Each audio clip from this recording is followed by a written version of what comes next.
Welcome to the Free Marketeers, the official podcast of the Free Market Foundation. You are listening to researchers Chris Hattingh and Martin van Staden.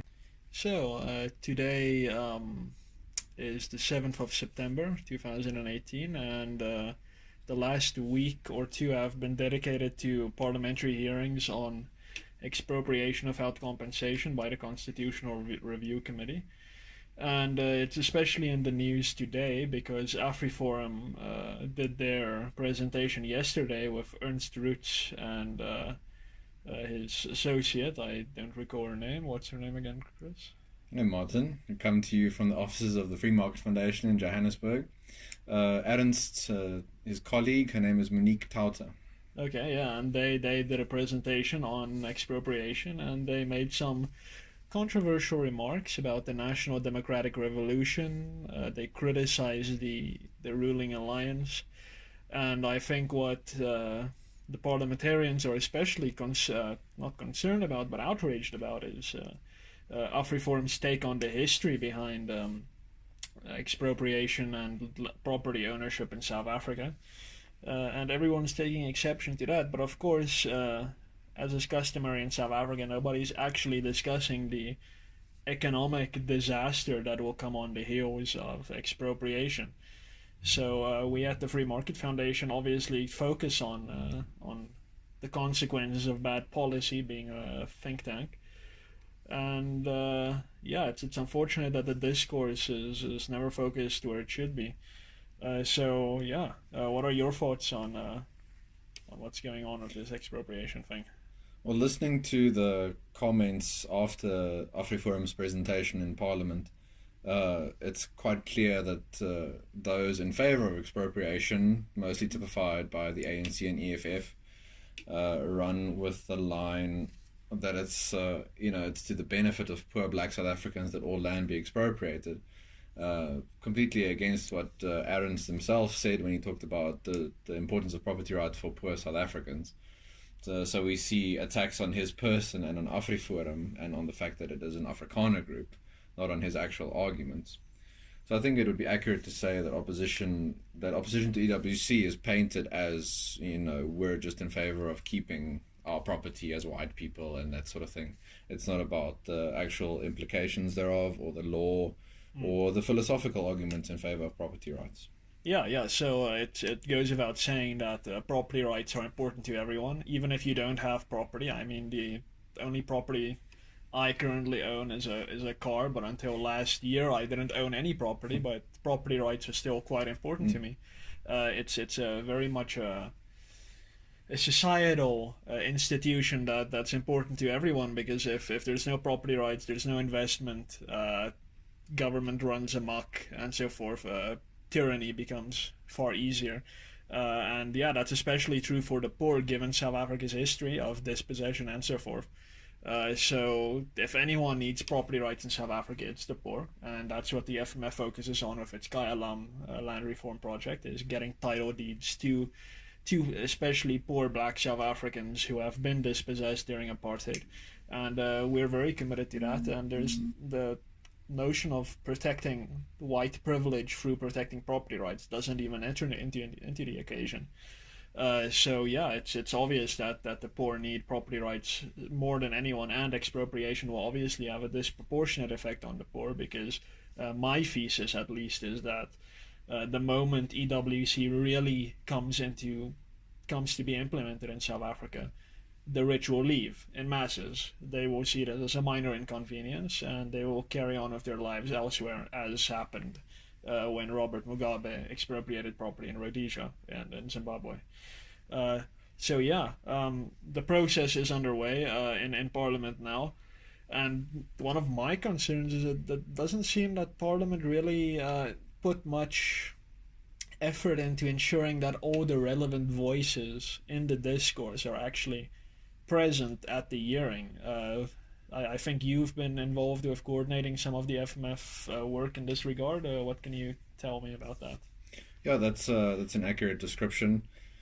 Since the call by Parliament and the Parliamentary Portfolio Committee on EWC for comments, submissions, etc., oral evidence, we've been actively involved in attempting to present and be a voice, to at least present our case. And it has been a tedious, difficult, red tape laden process to try and get that slot. I think the allotment is 10 minutes for a presentation and 20 minutes for questions, and ridiculous.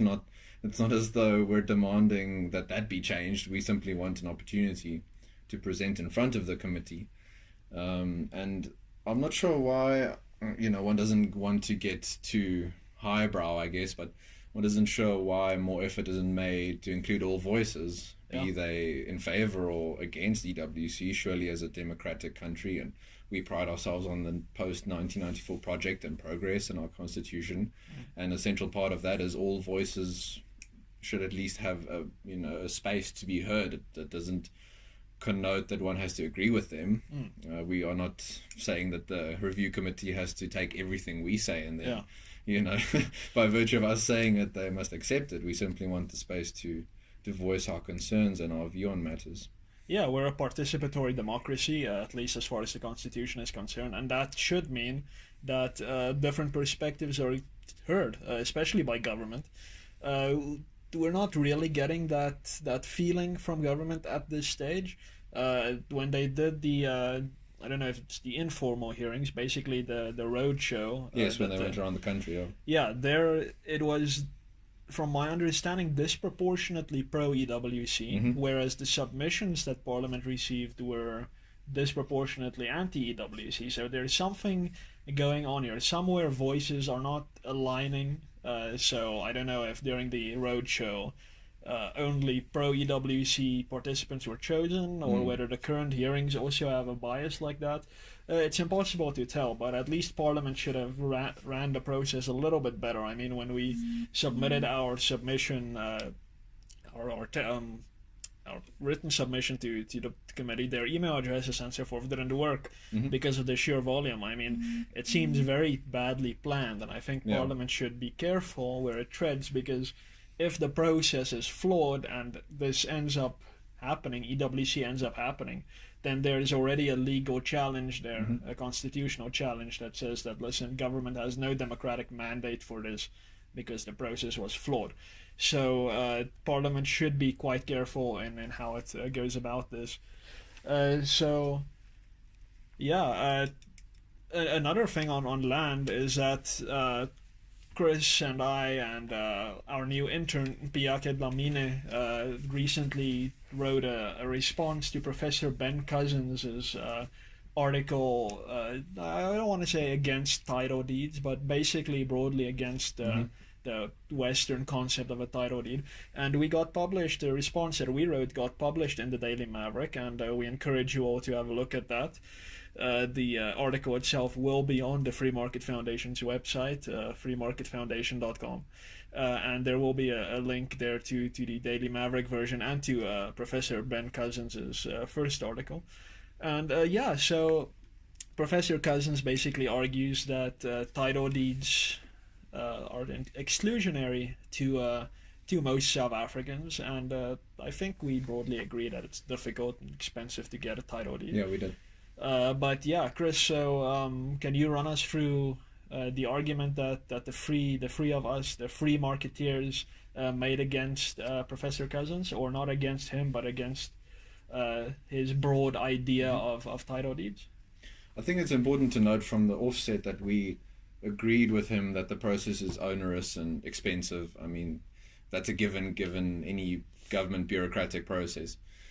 But, we enjoy talking a lot about rights as South Africans, and in universities and schools we get taught about the rights and the gains since 1994, the new constitution, the rights that black South Africans were denied during apartheid and during colonialism.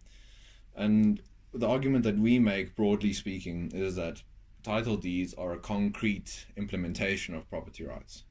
It's all well and good having these academic discourses. I know as a philosophy student myself, we like to, engage in all this flowery language and what is a negative right, what's a positive right, etc., etc. But that only extends so far for the man on the street, the man in the Free State, the man in Paris, who doesn't have the title deed to his house. That capital he can't use. he might be living there, but it's only at the whim of the local government, Yeah. even national government.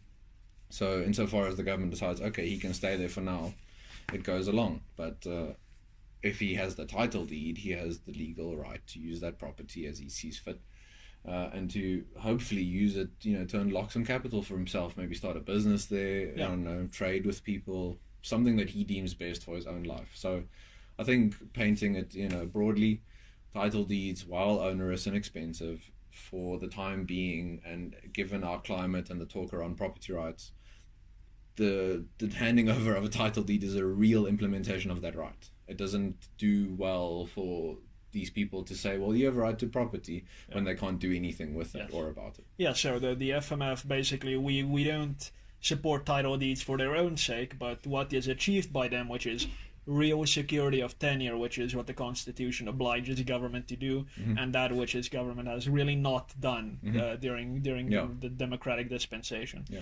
So yeah, that's what the FMF, most of our work is about, is securing property rights for the common man on the street, ensuring that he can live his life as he pleases, free from arbitrary interference by his fellows or by government, and that most practically happens through property rights.